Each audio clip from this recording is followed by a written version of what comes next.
Hey travelers, Mag here, ready to take on the second part of my second day here in Sydney.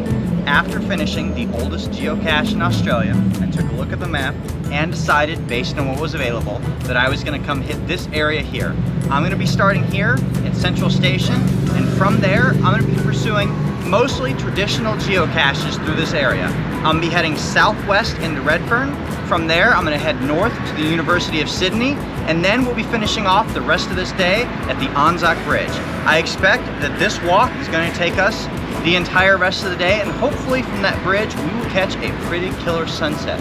There's a lot of geocaches between here and there, and there's a few adventure labs to manage. I can't wait to find those caches. I can't wait to show you what's up ahead. So let's get out there together and go check it out. Come on, let's go.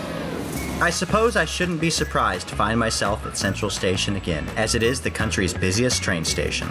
The fact that I'm geocaching this far west of the downtown Sydney area comes as a bit of a surprise to me. I actually thought that it would take me 2 whole days to finish that downtown map of Sydney. And I also thought it would take quite a long time for me to track down the oldest geocache. I managed to do the oldest geocache very quickly earlier this morning, mostly because it was a breeze walking through the park, and I was motivated yesterday. I finished all of the geocaches I was targeting in the downtown Sydney area. I got started well before the sun came up and kept going until well after the sun went down and absolutely crushed it.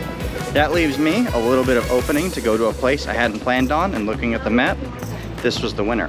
I'm following the geocaches to know where to tour, and the map says this is the spot for the rest of the day. The entrance to the sandstone tunnel just around the corner from the station immediately catches my eye. It is quite artistic down here in this tunnel. I've always kind of been a big fan of street art. Not tagging, just writing your name on something. That doesn't do the trick for me, but actually putting real art for what you're doing. Of course, it's always better if it's legal and sanctioned by the city, but I'm gonna take it for what it is either way. This is pretty good. The suburb of Redfern is located about 2 miles south of the Sydney Central Business District. It is one of several areas that has undergone significant gentrification and redevelopment in recent years. Would you look at that? You care for your tiny bison tube and give its log lots of attention. Eventually, it'll grow up to become full size, just like this one. Hey there, little guy. It is when I hear my stomach rumbling that I realize it may just be time to stop for a bite to eat. Here, sitting down for lunch, we have a live musician here, Katie Covers, and she's gonna go ahead and play us a song. She has been playing several cover songs while I've been sitting here enjoying my lunch, and she is phenomenal. So go ahead and enjoy this next piece she puts on for us, and then we will continue our journey down through the streets of Sydney.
That was the perfect song for us, traveling on the road, because the question always is, where are we gonna sleep tonight?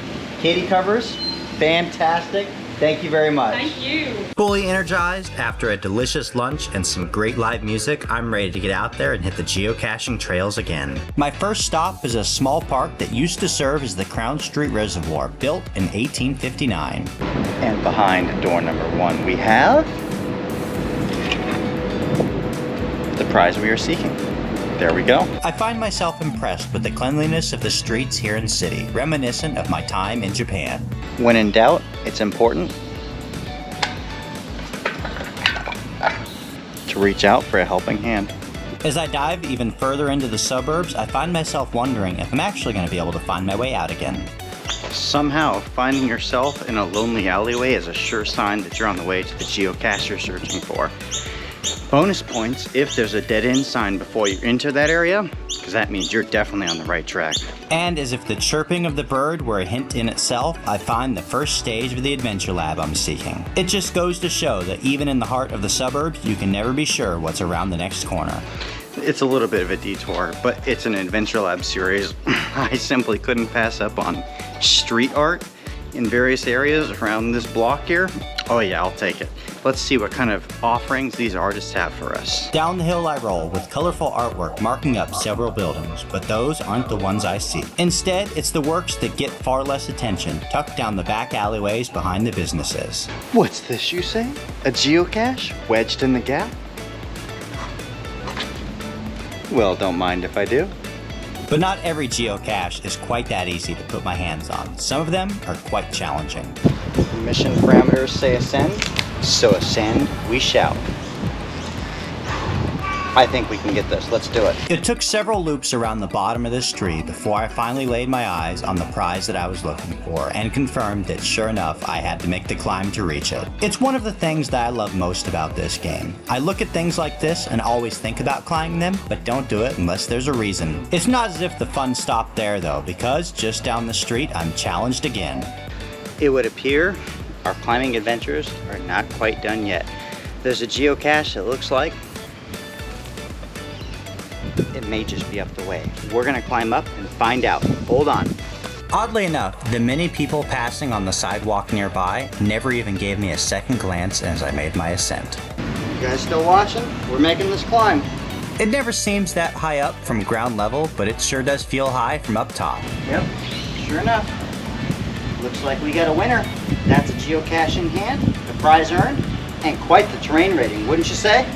Compared to those two climbs, the other geocaches that I would be seeking out across the suburbs throughout the rest of the day would be a walk in the park, both literally and figuratively. And I'm happy to report that I'm far from the only one enjoying the sunshine and lovely weather we're having today.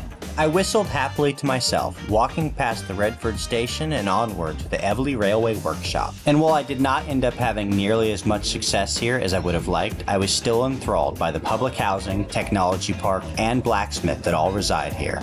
In fact, the Everly Railway Workshops has been in operation for more than 130 years, built in 1882.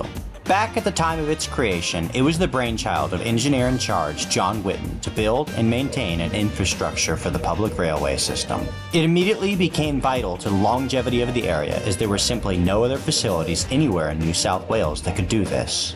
As the times changed though, so did the needs of the country, with the locomotive shop decreasing in size over the years. It now serves primarily as a piece of history and to teach about blacksmithing.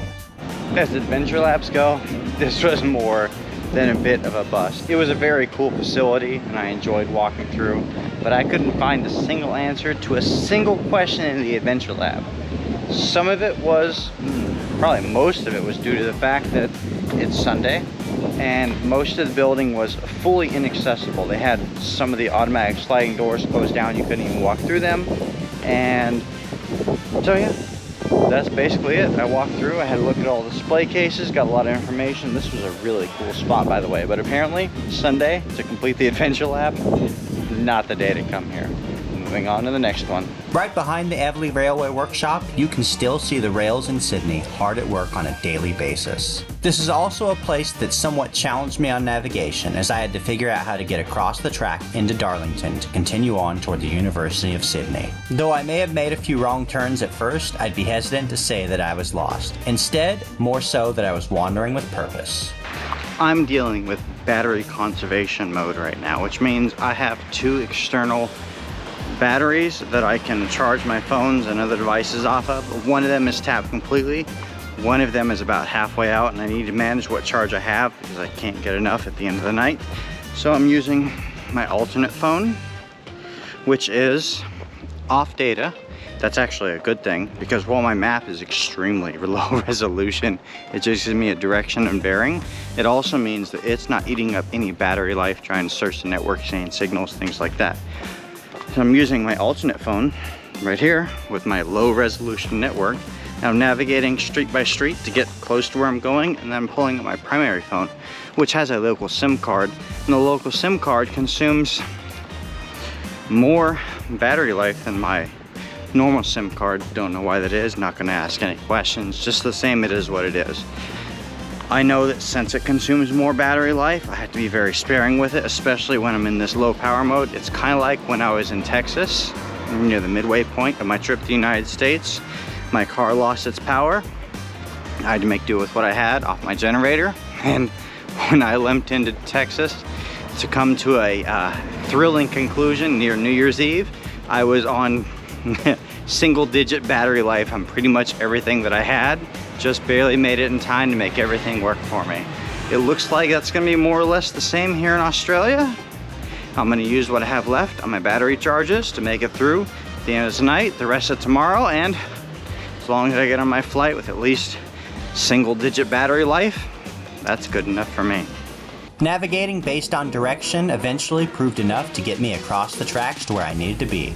So here's an interesting thing about crosswalks that you may or may not appreciate where you live in the United States, and you definitely want to appreciate if you live in Japan, but in other places the rules may change. The fact of the matter is that when you're looking to stop on a crosswalk here, people will stop for you, just like this gentleman was about to do before I was filming. He was undecided. Nevertheless, as I've moved through the crosswalks here in Australia, I've noticed if you come up and stand without camera in hand, looking like you don't know what you're doing, that they will, one and all, stop for you to make sure you can get to where you're going without bump, bump, bump, right over the speed bump. That's a pretty good thing here compared to, let's say, Pensacola, Florida, where when that crosswalk sign comes on, it does not mean go. It means look both ways, make sure those cars are gonna stop for you, and even then, proceed with caution. And that's saying nothing about the crosswalks in Ho Chi Minh, which always feel a bit like gambling with your life. I'm not too sure about the legalized cannabis party, but I am definitely sure about the make sure that you can find every geocache that you can find party. Hey, these guys are good to go. They make sure that you got logbooks to sign no matter where you go. At the edge of the University of Sydney campus, the Institute building makes a nod to the U.S. The United States Study Center is a place that speaks to me, and hopefully to all of you out there. It looks somewhere between the cross of a Capitol building and a county Capitol building. Between the two, I would say we are well represented here in Australia for the United States. Yeah, man. From the Institute building, I need only cross the street to begin exploring the university campus. I have just crossed onto the campus for the University of Sydney, and if any of you out there have tried to geocache on a university campus, you know that parking can be a nightmare. Now, it is approaching a holiday, which means that things are a little bit more in my favor. Nevertheless, walking seems to be the optimal scenario here. We have an adventure lab that we're going to pursue. 5 stages throughout the university campus, which should give us a pretty good tour. And more importantly, the real reason that I'm here is a virtual on the campus. I can't wait to see what I have up ahead of us. And I can't wait to continue to find some geocaches. Founded in 1850, the University of Sydney is the oldest university in Australia and Oceania. It was one of the first ever campuses to judge solely on merit rather than religion or social status. I don't think I've made any secret of it. I love touring university campuses. especially, most especially during the holiday season when everybody's off and I can have the campus all to myself like this with the occasional passing car here and there. Nada compared to the milling crowds of students all around, shoulder to shoulder, no place to park. Not that that matters to me. This is an optimal scenario. Pursuing the 5 stages of the Adventure Lab through the campus, getting to tour the awesome buildings here, not to mention all of the unique history of the campus, and having it, as you know, the way I like, all to myself. Yeah! William Wentworth made a compelling case in his desire for the university to admit based on merit, arguing that it would provide the opportunity for the child of every class to become great and useful in the destinies of his country. Have you guys seen I Am Legend? You know, the Will Smith movie? Nothing at all like the book, by the way, which you should absolutely read because the name will completely make sense to you in the last chapter. Neither here nor there. Walking through this campus, with the exception of the occasional vehicle, it's much like going through I Am Legend, whereas the entire world around you is evacuated. And there is nobody here to speak of. It's just an abandoned campus where normally you'd expect to see 1 million people. It's just me and that occasional vehicle. So far from being an institution for the rich, I take it to be an institution for the poor. I trust that from the pregnant womb of this institution will rise a long list of illustrious names, of statesmen, of patriots, of philanthropists, of philosophers, of poets, and of heroes, who will shed a deathless halo, not only on their country, but upon the university which called them into being. Say what? Did you guys catch all that? Look at this. If you want to talk about some street art at its finest, just take a look at this tunnel in the middle of the campus. Every single wall surface, end to end, all the way up, through the walls, up the stairs and beyond, covered. Ho ho ho.